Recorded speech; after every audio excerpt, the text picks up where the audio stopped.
கொல்கத்தா ஆர்ஜிகர் மருத்துவமனையில் முன்னாள் முதல்வர் சந்தீப் கோஷ் மருத்துவமனை நிதியை முறைகேடாக பயன்படுத்திய புகாரில் கைது செய்யப்பட்டுள்ளார். சிபிஐ ஊழல் தடுப்பு பிரிவு போலீசார் ஊழல் புகாரில் இந்த கைது நடவடிக்கையை மேற்கொண்டுள்ளனர்.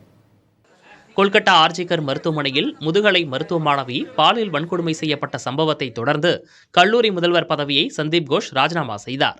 வழக்கு தொடர்பாக சந்தீப் கோஷிடம் சிபிஐ அதிகாரிகள் உண்மை கண்டறியும் சோதனை நடத்தினர். விசாரணையின் போது மருத்துவக் கல்லூரி நிதியை முறைகேடாக பயன்படுத்தியது தெரியவந்தது.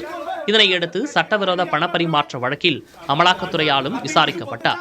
இந்நிலையில் மருத்துவமனை நிதியை முறைகேடாக பயன்படுத்தியதாக கூறி சந்தீப் கோஷ் மற்றும் மேலும் மூவரை சிபிஐ கைது செய்துள்ளது.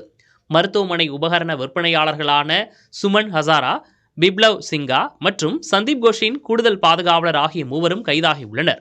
முன்னதாக மருத்துவ மாணவி பாலியல் வன்கொடுமை தொடர்பான வழக்கில் சந்தீப் கோஷின் இல்லத்தில் சிபிஐ அதிகாரிகள் கடந்த ஆகஸ்ட் 26ஆம் தேதி 11 மணி நேரம் சோதனை நடத்தி முக்கிய ஆவணங்களை கைப்பற்றினர்.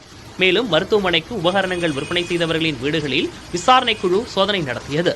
இதன் தொடர்ச்சியாகவே சந்தீப் கோஷ் உள்ளிட்ட 4 கைது செய்யப்பட்டுள்ளனர்.